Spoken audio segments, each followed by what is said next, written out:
이 이야기는 조선시대 실존 인물 어우동의 기록을 바탕으로 역사적 사실과 상상력을 함께 엮은 창작 드라마 시나리오입니다. 제 이름은 박구마입니다. 사람들은 저를 어우동이라 불렀지요. 그 이름엔 어울려 통한다는 뜻이 있다지만 세상은 그 뜻을 다르게 해석했습니다. 한양의 바람이 유난히 차갑던 그해 겨울, 저는 20살을 갓 넘긴 양반가의 규수였습니다. 구마야, 여인의 얼굴은 집안의 거울이란다. 늘 고개를 숙이고 말은 아껴야 해. 어머니의 말은 언제나 같았습니다. 고운 옷과 은빛 비녀, 그리고 억눌린 숨. 나는 늘 고요했지요. 하지만 그 고요는 마치 깊은 물처럼 밑바닥에선 무언가 소리 없이 끓고 있었습니다. 그날 아버지의 방에서 낯선 목소리가 들렸습니다. 태종의 증손, 태강수 이동이라네.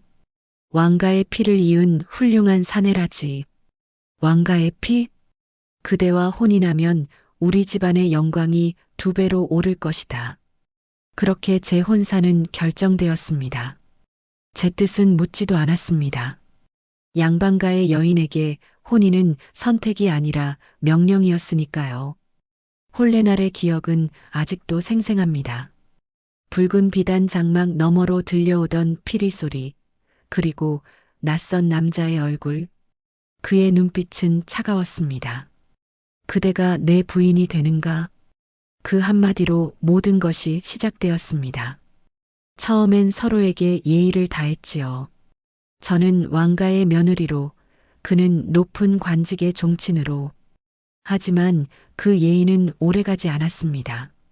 밤마다 그는 집을 비웠고 저는 혼자 마당의 달빛만 바라봤습니다. 그의 향냄새엔 언제나 낯선 향수 냄새가 섞여 있었습니다. 어디 다녀오셨습니까? 그대 일에 간섭마오. 나는 사내요. 그의 말끝마다 권위와 냉기가 묻어 있었습니다. 그가 나를 여인으로 보았는지 아니면 왕실의 체면으로만 여겼는지 나는 점점 그 답을 잃어갔습니다. 그러던 어느 날 궁궐에서 기생 한 명이 우리 집에 드나들기 시작했습니다. 그녀의 이름은 영경. 고운 얼굴에 노랫소리가 맑았지요. 그녀가 웃을 때마다 남편의 눈빛이 흔들렸습니다. 그 여인은 왜 자꾸 이 집에 옵니까? 왕가의 잔치에 부를 기생이요. 그대가 알 일 아니오. 제 집입니다, 대감. 입 다물라. 부녀가 사내 일에 입을 놀리다니. 그날 밤 그는 제 방문을 열고 소리쳤습니다. 나는 더 이상 그대와 살 수 없다. 내 눈앞에서 사라지시오. 그렇게 저는 쫓겨났습니다. 한양의 봄이 막 오려던 때였지요. 비단 치마 자락에 흙이 묻고 손에 들린 짐은 고작 바느질 상자 하나였습니다. 왕가의 며느리에서 하루아침에 쫓겨난 여자, 그게 제 이름이었습니다. 하지만 더 큰 모욕은 그 뒤였습니다. 이혼의 허락은 왕의 제가 없이는 불가능했기에 저는 공식적인 이혼녀도 그렇다고 부인도 아닌 어중간한 존재가 되어버렸습니다. 친정으로 돌아가자 아버지는 문을 닫으셨습니다. 내가 한 일을 알고 있느냐? 왕가의 체면이 땅에 떨어졌다. 그 말은 날카로운 칼처럼 제 가슴에 박혔습니다. 집안의 체면, 왕의 체면, 남편의 체면. 그러나 제 체면은 아무도 지켜주지 않았습니다. 하늘은 이렇게 푸른데 나는 왜 이리 어두운가? 그날부터 저는 밤마다 창문을 열고 하늘을 올려다봤습니다. 새 한 마리가 날아올랐지요. 그 새는 자유로웠습니다. 저 새는 어디로든 갈 수 있겠지. 간수가 문을 열며 묻습니다. 무엇이라 하셨습니까? 아니요, 그냥 하늘을 본 겁니다. 그때부터였을까요? 제 안에 순종하는 딸, 충실한 아내라는 이름이 하나씩 무너져 내렸습니다. 그리고 그 자리에 나 자신이라는 낯선 이름이 자리 잡기 시작했습니다. 그 이름이 훗날 세상이 두려워했던 이름, 어우동이었지요. 그날 밤 나는 오랫동안 잠을 이루지 못했습니다. 겨울은 유난히 길었고 내 마음엔 바람소리만 맴돌았습니다. 왕가의 며느리였던 나, 지금은 이름 없는 여인. 사람들은 나를 죄인이라 부르고 하늘은 아무 말도 하지 않았습니다. 아씨, 너무 울지 마세요. 사람이라면 한 번쯤은 웃어야 산다 하지 않습니까? 웃음이라 나는 그걸 잃은 지 오래다. 송이는 한동안 아무 말도 하지 않았습니다.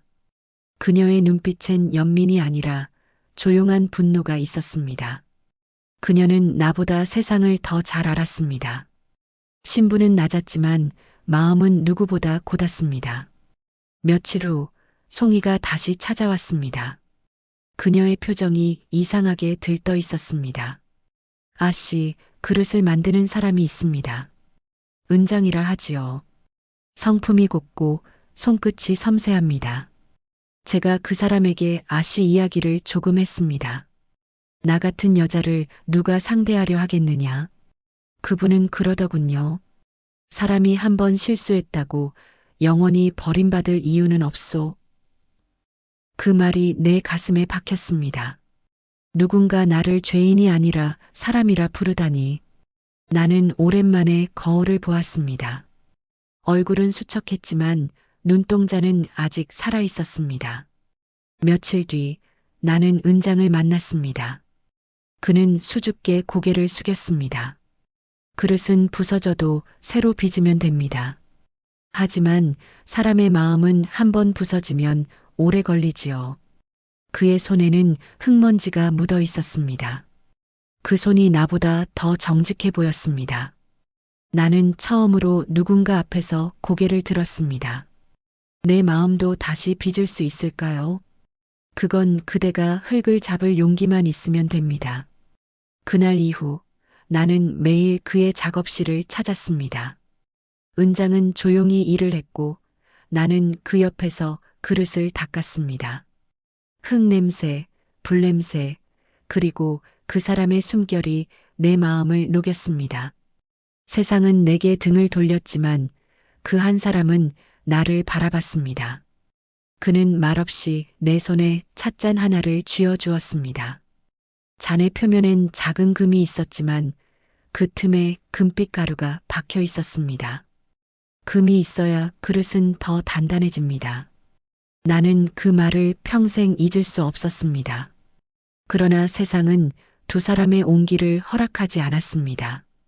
소문은 봄꽃보다 먼저 피어났고 그 냄새는 더럽게 퍼졌습니다.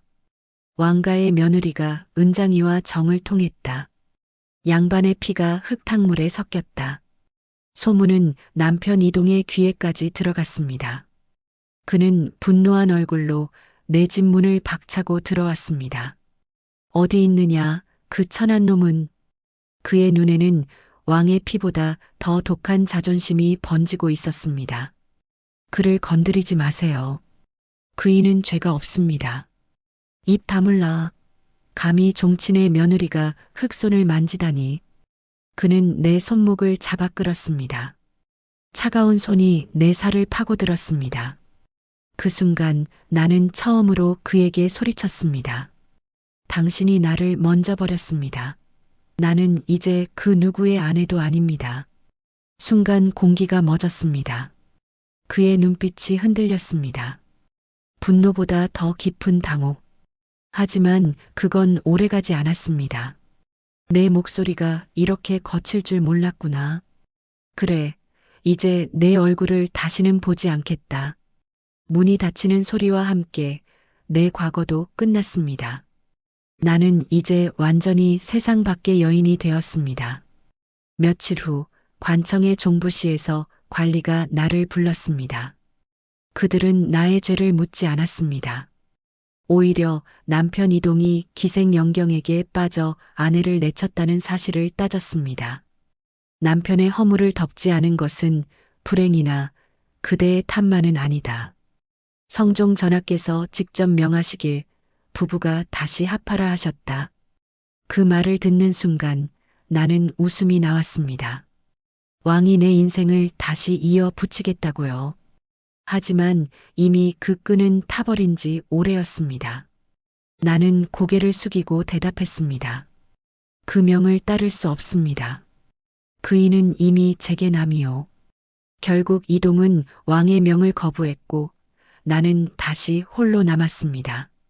그날 밤 나는 오래된 등잔을 켜고 흙으로 찻잔을 만들었습니다. 금이 간 잔이었지만 그 속에는 내 숨결이 담겼습니다. 왕이 내 이름을 지워도 나는 나로 남겠다. 그 순간부터 나는 더 이상 양반가의 딸도 왕가의 며느리도 아니었습니다. 나를 묶던 사슬이 풀리는 소리가 들렸습니다. 두렵지만 이상하게도 그 소리는 자유의 노래 같았습니다. 은장과의 일은 오래가지 않았습니다. 그를 지켜주려 했지만 세상은 이미 내 이름을 더럽혔습니다. 어우동이 천한 장인과 정을 통했다. 그 말 한마디가 내 모든 삶을 뒤집었습니다. 은장은 곤장을 맞고 떠났습니다. 그의 뒷모습이 골목 끝으로 사라질 때 나는 깨달았습니다. 세상은 내 잘못을 묻는 게 아니라 여자가 감히 사랑했다는 그 사실을 죄라 부른다는 것을. 그 후로 나는 더 이상 숨지 않기로 했습니다. 낮에는 창문을 열고 햇빛을 들였습니다. 밤에는 거울 앞에 앉아 머리를 빗으며 내게 말했지요. 이제부터는 남이 아니라 나를 위해 살겠다. 그 무렵 나를 찾아온 남자가 있었습니다. 왕실의 먼 친척, 방산수인이라 불리는 이였습니다. 그는 예의 바르고 눈빛이 맑았습니다.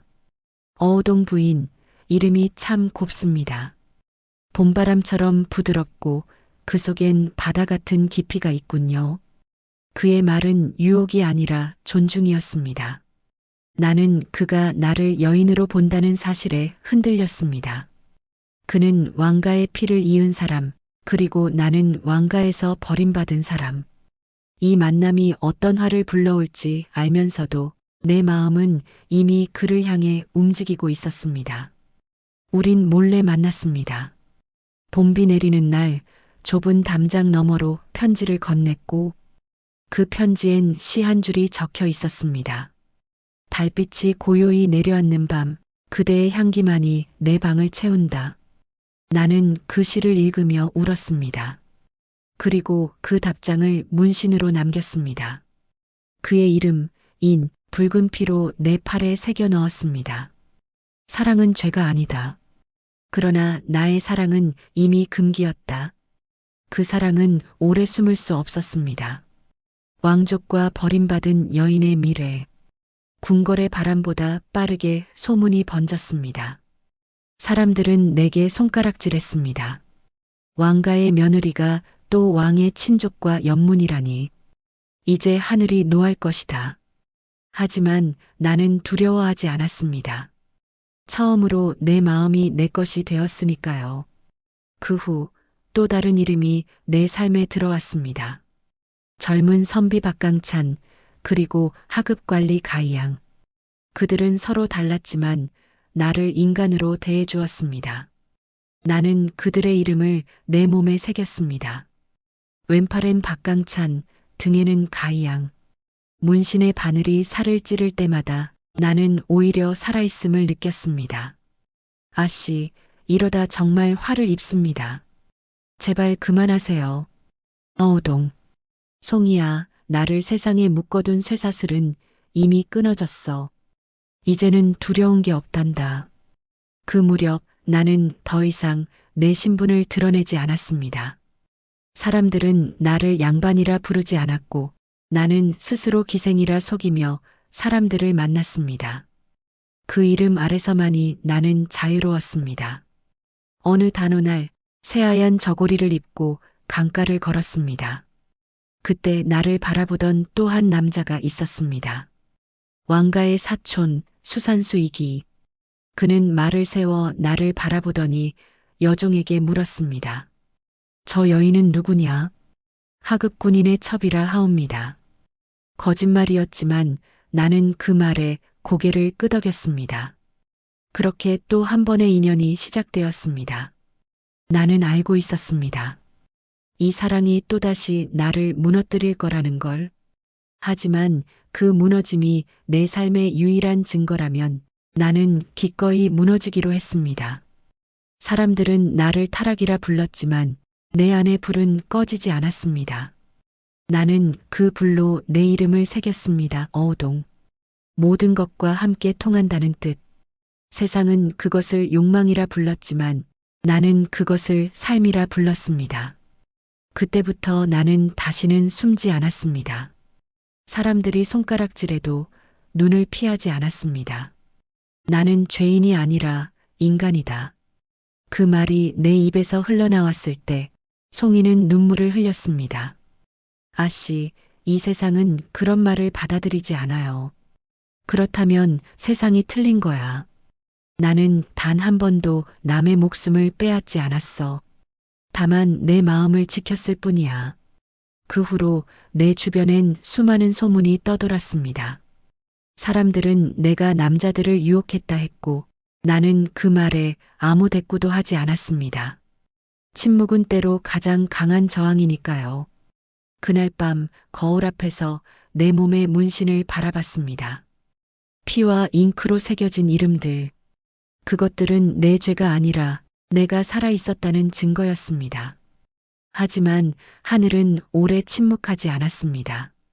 소문은 왕의 귀에 닿았고 나는 다시 세상의 심판대 위에 오르게 되었습니다. 사람들은 나를 타락이라 불렀습니다.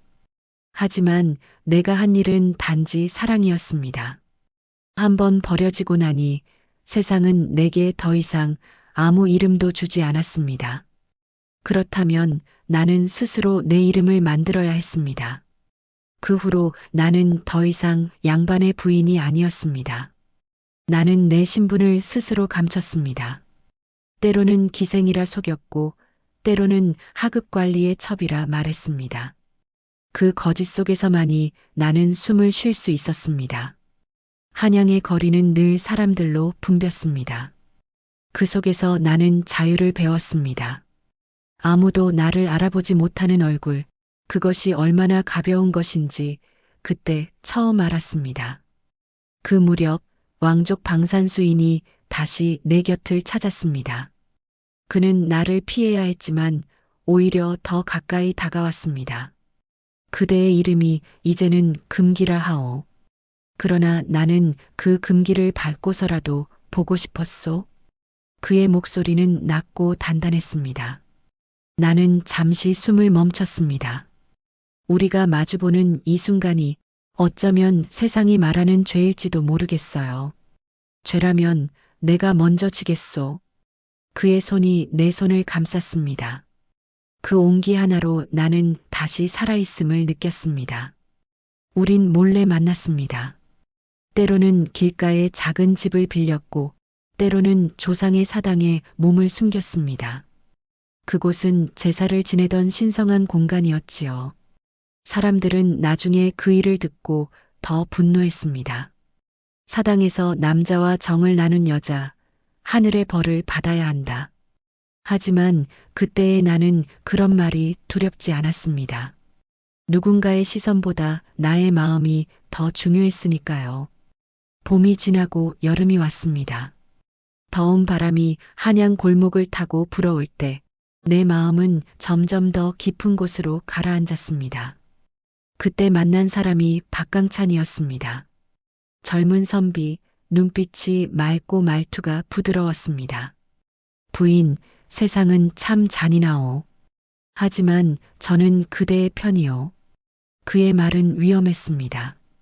그러나 그 진심이 내 가슴을 흔들었습니다. 나는 그에게 처음으로 웃음을 보여주었습니다. 그 후로 나는 사랑을 기록하기 시작했습니다. 내 몸 위에 내 마음의 흔적을 남겼습니다. 피와 잉크로 새겨진 이름들. 인, 강찬, 이기. 이름이 사라져도 마음은 남는다고 믿었습니다. 그 문신들은 내 과거이자 내 자유의 증거였습니다. 그러나 그 자유는 오래가지 않았습니다. 하급관리 가이양이 내 곁에 오면서 세상은 또 한 번 뒤집혔습니다. 사람들은 수군거렸습니다. 왕가의 며느리가 이제는 천한 관리와 정을 나눈다. 양반의 체면이 땅에 떨어졌다. 그 소문은 들불처럼 퍼졌습니다. 시장은 물론 궁궐의 뒷마당까지 내 이름이 흘렀습니다. 나는 두려웠습니다. 하지만 후회하지는 않았습니다. 그들은 내 이름을 욕되게 했지만 나는 사랑을 부정하지 않았습니다. 그날 밤 송이가 울면서 말했습니다. 아씨, 제발 멈추세요. 이제는 정말 돌아올 수 없습니다.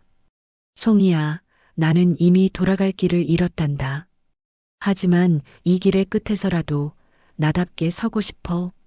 그녀는 말을 잃었습니다. 나는 창문을 열고 밤하늘을 보았습니다. 달빛이 내 팔에 문신을 비쳤습니다. 이름이 사라져도 마음은 남는다. 그 말을 속으로 되뇌며 나는 스스로에게 마지막 약속을 했습니다. 한양의 골목마다 내 이름이 떠돌았습니다. 술집의 사내들은 내 이야기를 입에 올렸고 기생들은 내 이름을 조심스레 피했습니다. 사람들은 나를 유혹의 상징, 나라의 수치라 불렀습니다. 하지만 그 말들이 내 가슴을 꿰뚫지는 못했습니다. 내 안에는 여전히 희미한 빛이 있었습니다. 나는 알고 있었습니다. 이제 곧 바람이 변할 거라는 것을. 세상은 나를 그냥 두지 않을 것이었지요. 그럼에도 나는 다짐했습니다. 한양의 바람이 달라졌습니다. 장터에서 서당에서 기생집에서까지 내 이름이 들려왔습니다. 왕가의 며느리 천민과 사랑에 빠졌다더라. 사당에서 정을 나눴다지. 사람들은 내 이야기를 웃음거리로 삼았고 그 웃음 속엔 두려움이 섞여 있었습니다. 누군가의 정절이 무너질 때 세상은 더 큰 안도를 느끼는 법이니까요. 그날 밤 나는 거울 앞에 앉아 있었습니다. 팔 위의 문신들이 희미한 달빛에 반짝였습니다. 그 붉은 흔적마다 이름이 있었지요. 그 이름들이 내게 속삭였습니다. 우리는 너의 죄가 아니다. 우리는 너의 삶이다. 아씨, 이제 그만하세요. 이름이 너무 많아요. 이젠 사람들이 알아봐요. 이름이 많다고 죄가 되나, 송이야? 그녀는 울었습니다. 그 눈물이 내 손등에 떨어졌습니다. 나는 그 눈물 위에 손가락을 얹고 조용히 말했습니다. 송이야, 세상은 내 몸을 죄라 부르겠지만 내 마음만큼은 아직 깨끗하단다. 하지만 세상은 나를 가만두지 않았습니다. 그해 여름 왕실 내부에서도 내 이름이 오르내렸습니다. 왕족 방산수인과의 관계가 드러난 것입니다. 그는 도망쳤고 나는 남겨졌습니다. 성종의 분노는 하늘을 찔렀습니다. 죄가 충만한 여자가 스스로 도망하다니 끝까지 추포하라. 왕의 명이 떨어졌고 나는 의금부에 끌려갔습니다. 의금부의 문은 검고 두꺼웠습니다. 새로 만든 문고리가 덜컥 소리를 내며 닫혔습니다. 나는 그 안에서 차가운 바닥에 앉았습니다. 그대는 종친의 아내로서 근친을 범하고 수많은 남자들과 간통하였다.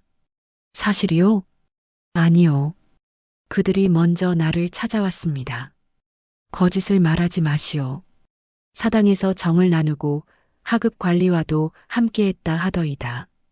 나는 침묵했습니다. 말을 하면 더 깊이 묶일 것이고 말하지 않으면 더 세게 맞을 것이었습니다. 첫 번째 매질이 시작되었습니다. 등이 타들어가는 듯 아팠지만 눈을 감았습니다. 내가 견디는 고통이 세상의 법이라면 나는 그 법의 끝까지 보리라 다짐했습니다. 하지만 그들은 내게 약속했습니다. 사통한 자의 이름을 모두 밝히면 목숨은 살려주겠다. 그 말에 나는 웃었습니다. 살려준다고요? 이미 세상은 내 이름을 죽였는데 이제 와서 목숨이 무슨 의미가 있겠어요. 그러나 결국 나는 입을 열었습니다. 고문은 사람의 영혼까지 부수니까요. 나는 이름을 말했습니다. 박강찬, 가희양, 이기, 그리고 인.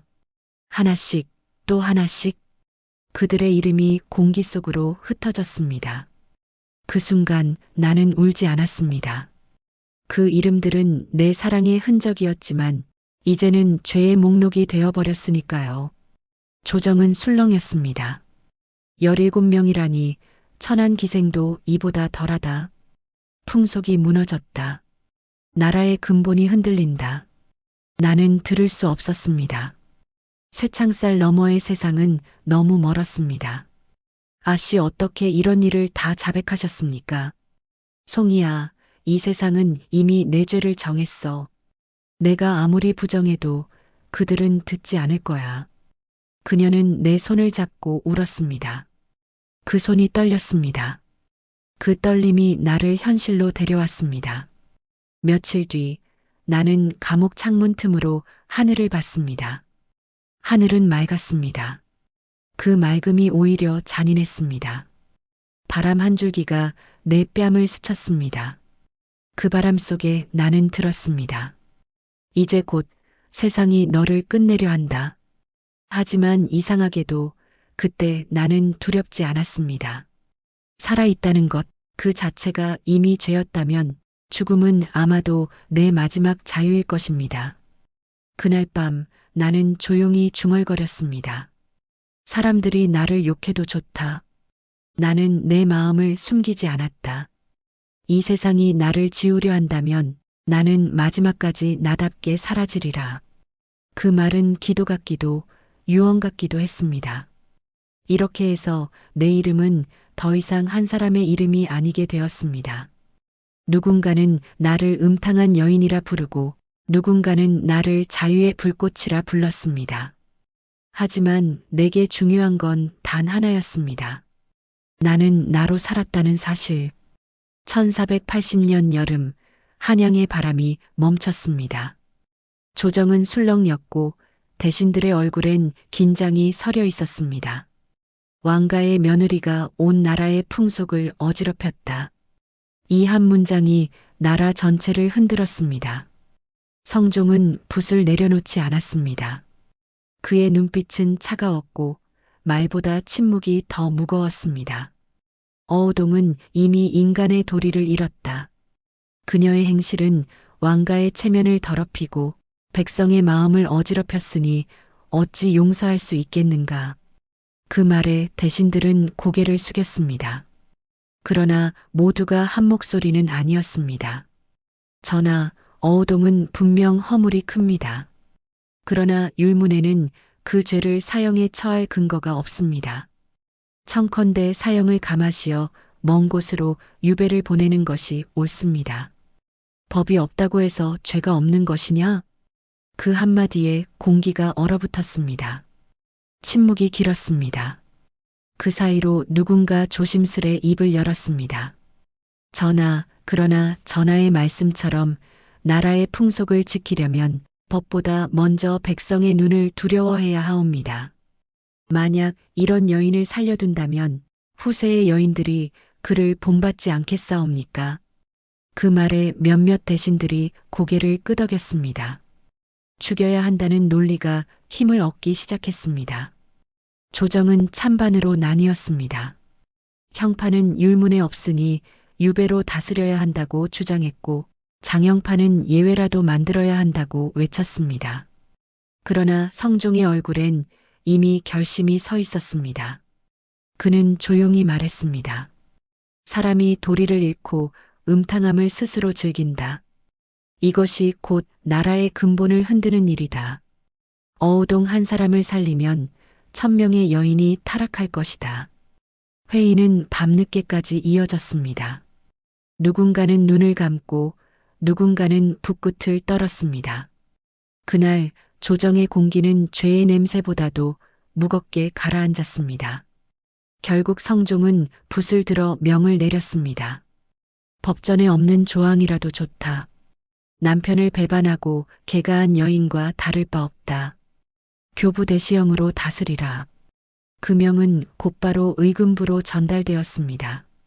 교부 대시, 원래는 가을 추분 때까지 기다렸다 집행하는 형벌이었습니다. 그러나 성종은 대시를 지워버렸습니다. 기다릴 필요 없다. 오늘 집행하라. 그 말 한마디로 목숨 하나가 하루도 유예되지 않았습니다. 의금부의 관리들은 서로 눈치를 보았습니다. 전하의 뜻이 확고하시니 어찌하겠는가. 누군가는 속삭였고 누군가는 고개를 숙였습니다. 어우동은 아직 그 명을 듣지 못했습니다. 그녀는 감옥의 좁은 마루에 앉아 있었습니다. 창문 틈으로 햇빛 한 줄기가 들어왔고 그 빛이 그녀의 눈에 닿았습니다. 아씨, 소문이 들립니다. 전하께서 결심하셨답니다. 결심이라 나를 살리겠다는 건 아니겠지. 그녀의 목소리는 담담했습니다. 마치 오래전부터 알고 있었던 일처럼. 그날 오후 조정은 마지막 논의를 열었습니다. 형조와 의금부, 사헌부가 모두 모였습니다. 법이 없는 형벌을 두고 논란이 일었지만 성종은 이미 그 자리에 있지 않았습니다. 그는 이미 붓으로 결정을 내렸습니다. 그의 서명은 검고 굳게 번졌습니다. 마치 피처럼. 그녀는 종친의 며느리로서 음란을 행하였고 하늘의 질서를 어지럽혔다. 그녀를 살리면 풍속이 무너질 것이다. 지체 없이 형을 시행하라. 그 명이 내려온 그날 한양의 공기가 무겁게 내려앉았습니다. 관원들의 발자국이 감옥을 향했습니다. 누군가는 고개를 돌렸고 누군가는 눈을 감았습니다. 1480년 여름의 끝. 한양의 하늘은 맑았습니다. 그러나 그 맑음이 오히려 잔인했습니다. 감옥 문이 열리고 군졸들이 들어왔습니다. 발자국 소리가 돌바닥을 울렸습니다. 명이 내려왔다. 교부대시, 오늘 집행이다. 그 말이 떨어지는 순간 공기가 멎었습니다. 오늘 단 한 글자에 모든 세월이 무너졌습니다. 송이는 무릎을 꿇었습니다. 아씨, 안 됩니다. 하루만이라도 연기해달라 청하겠어요. 그녀는 울었지만 어우동은 고개를 저었습니다. 송이야, 이건 이미 정해진 길이야. 나는 도망치지 않았고 이제는 멈출 수도 없단다. 그녀의 눈빛엔 두려움보다 평온이 깃들어 있었습니다. 마치 오래된 폭풍이 지나간 자리처럼. 군졸들은 형틀을 준비했습니다. 쇠사슬이 바닥에 부딪히며 울렸습니다. 그 소리가 이상하게도 바람처럼 들렸습니다. 어우동은 천천히 걸음을 옮겼습니다. 한 발자국, 또 한 발자국. 발밑의 먼지가 바람에 흩어졌습니다. 그녀의 옷은 낡은 삼배였지만 그 걸음에는 품위가 있었습니다. 사람들이 숨을 죽였습니다. 그녀는 마지막으로 하늘을 올려다보았습니다. 그 하늘 아래 자신이 한때 사랑했던 사람들의 얼굴이 떠올랐습니다. 은장의 손, 방산수인의 시, 박강찬의 미소, 가희양의 눈빛.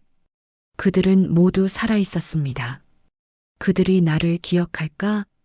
그녀는 속으로 물었습니다. 그리고 스스로 대답했습니다. 기억하지 않아도 괜찮아. 나는 그들을 사랑했고 그건 내 선택이었으니까. 형리들이 줄을 걸었습니다. 그 순간 바람이 불었습니다. 감옥 안에 먼지가 흩날렸고 그 안에서 한 송이 나팔꽃이 흔들렸습니다. 아씨, 하늘을 보세요. 너무 예뻐요. 그래, 송이야. 세상은 여전히 아름답구나. 그녀는 미소를 지었습니다.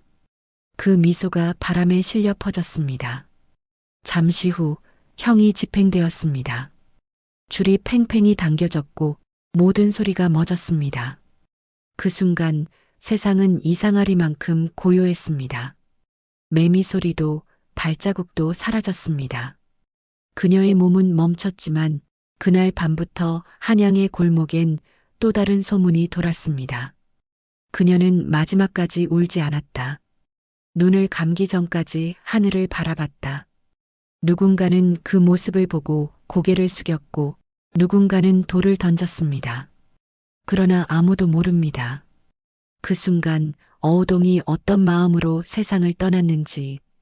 그녀가 떠난 뒤 남자들은 살아남았습니다. 박강찬은 돈을 내고 풀려났고 가희양은 잠시 귀양을 갔다가 복직했습니다. 왕족 방산수인은 아무 처벌도 받지 않았습니다. 조정은 조용히 사건을 덮었습니다. 그녀는 나라의 기강을 바로잡기 위한 희생이었다. 그 한마디로 모든 것이 끝났습니다. 그날 이후 어우동의 이름은 금기가 되었습니다. 사람들은 그 이름을 입에 올리지 않았습니다. 그러나 밤마다 등잔불 아래 누군가 속삭였습니다. 그녀는 눈을 감았습니다. 그리고 그 말이 바람에 실려 떠돌았습니다. 강가를 지나 골목을 지나 궁궐의 담장을 넘었습니다. 세월이 흘러 사람들은 어우동의 무덤이 어디 있는지도 잊었습니다. 그러나 봄마다 붉은 꽃 한 송이가 그녀가 지나갔던 길에 피어났습니다. 하늘은 여전히 맑았습니다. 그녀가 마지막으로 본 그 하늘처럼. 그날 이후 조선의 여인들은 조금씩 달라졌습니다. 감히 하늘을 올려다보는 눈빛이 생겼습니다. 어우동의 죽음은 끝이 아니라 묵은 세상에 던져진 작은 균열이었습니다. 어우동이 세상을 떠난 지 며칠, 한양의 거리는 아무 일도 없었다는 듯 평온했습니다. 장터에는 다시 웃음소리가 흘렀고 서당의 아이들은 붓을 잡고 글을 읽었습니다. 그녀의 죽음은 단 하루 만에 잊혔습니다. 그러나 세상은 바뀌었습니다. 눈에 보이지 않게 아주 조용히. 성종은 그날 이후 말을 아꼈습니다. 그는 법전을 다시 펼쳤습니다. 경국대전 나라의 근본이라 불리는 책. 그 안에는 새로운 조항이 추가되었습니다. 부녀는 2번 시집가지 못한다. 부녀는 남편이 없을지라도 남의 집 문턱을 넘지 않는다. 남녀는 얘가 아니면 마주하지 않는다. 풍속은 나라의 근본이다. 사람이 그 근본을 어지럽히면 천하가 무너진다. 그 목소리는 차분했지만 그 안에는 한 사람의 죽음을 정당화하려는 결의가 담겨 있었습니다. 그날 대신들은 성종 앞에 무릎을 꿇었습니다. 전하의 깊은 뜻을 온 나라가 깨달을 것입니다. 여인들이 경거망동하지 못하게 되었으니 풍속은 다시 바르게 설 것이옵니다. 풍속이 바로 선다면 한 사람의 죽음쯤이야 아깝지 않다. 그 한마디에 조정은 다시 조용해졌습니다. 그러나 그 침묵 속에서 누군가의 양심은 작게 흔들렸습니다. 어우동의 죽음은 법이 되었습니다. 그녀의 이름은 죄의 상징이자 경계의 예시가 되었습니다. 서당에서는 스승이 제자에게 말했습니다. 여자가 바르지 않으면 집안이 무너진다. 어우동을 보아라. 그 끝이 어찌 되었느냐. 아이들은 고개를 끄덕였고 그날의 이야기는 교훈이 되었습니다. 하지만 장터의 여인들은 달랐습니다. 물건을 팔던 늙은 여인이 조용히 중얼거렸습니다. 그 여자가 정말 나쁜 여인이었을까? 그 옆에 있던 젊은 며느리가 속삭였습니다. 그저 사랑했을 뿐이라던데요. 그녀의 죽음으로 세상은 더 단단해졌습니다. 남자는 더 자유로워졌고 여자는 더 조심스러워졌습니다. 사랑은 입 밖에 내지 않는 것이 되었고 감정은 마음속에 묻어두는 법이 되었습니다. 누군가의 신념을 지키기 위한 이름, 도덕의 제단 위에 올려진 첫 번째 여인. 그러나 아이러니하게도 그녀의 이름은 완전히 사라지지 않았습니다. 밤마다 등잔불 아래에서 누군가는 속삭였습니다. 어우동이 죽은 것은 부끄럽지만 그녀가 사랑한 건 부끄럽지 않다. 그 후로 몇 해가 지나 성균관의 젊은 유생들이 몰래 시를 지었습니다. 그 시는 입으로만 전해졌고 글로는 남지 않았습니다. 그녀는 하늘을 거슬렀으나 하늘보다 더 맑은 눈을 가졌다. 그 시를 들은 사람들은 모두 입을 다물었습니다. 그러나 그날 이후 사람들은 어우동의 이름을 음탕이 아니라 용기라 부르기 시작했습니다. 조정은 그 이름을 지우려 했지만 백성은 그 이름을 기억했습니다. 법은 그녀를 죽였지만 사람들은 그녀를 마음속에서 살려두었습니다. 성종은 말년에 경전을 다시 펴며 이렇게 남겼습니다. 어우동의 일은 나라의 경계로 삼을지니 그와 같은 패단이 다시는 있어서는 아니 된다. 그 문장은 후세의 학자들에게 인용되었고 조선 500년 동안 이어졌습니다. 그러나 아무리 많은 법과 글이 만들어져도 사람들은 마음속에서 한 가지를 지우지 못했습니다. 그녀는 도덕보다 먼저 인간이었다. 그녀의 이름은 그렇게 다시 살아났습니다. 누군가는 여전히 그녀를 죄인이라 부르지만 또 누군가는 이렇게 말했습니다. 어우동은 조선이 감당하지 못한 첫 번째 여인이다. 세상은 그녀를 통해 배웠습니다. 사랑이 법보다 깊고 인간이 규범보다 복잡하다는 것을. 그녀의 죽음은 나라를 무너뜨리지 않았습니다. 오히려 그 침묵 속에서 사람들은 마음의 법을 생각하기 시작했습니다. 사람들은 여전히 어우동을 말합니다. 어떤 이는 욕망의 상징이라 하고 또 어떤 이는 자유의 상징이라 합니다. 그러나 진실은 그 어느 쪽도 아닙니다. 그녀는 단지 살고 싶었을 뿐입니다. 사랑하고 숨쉬고 웃고 싶었을 뿐. 그 단순한 바람이 시대의 죄가 되었던 것입니다. 어우동의 죽음은 한 여인의 형벌이 아니라 조선이 유교의 나라로 굳어지는 마지막 의식이었습니다. 그녀가 사라진 지 5년 뒤 성종은 경국대전을 반포했죠. 사랑보다 도덕이, 인간보다 질서가 앞서던 시대. 여러분은 이런 세상을 바른 풍속이라 부를 수 있겠습니까? 댓글로 당신의 생각을 들려주세요. 이야기를 끝까지 들어주셔서 감사합니다. 어우동의 삶처럼 이 이야기 또한 오래 기억되길 바랍니다. 구독과 좋아요는 다음 이야기를 이어가는 힘이 됩니다.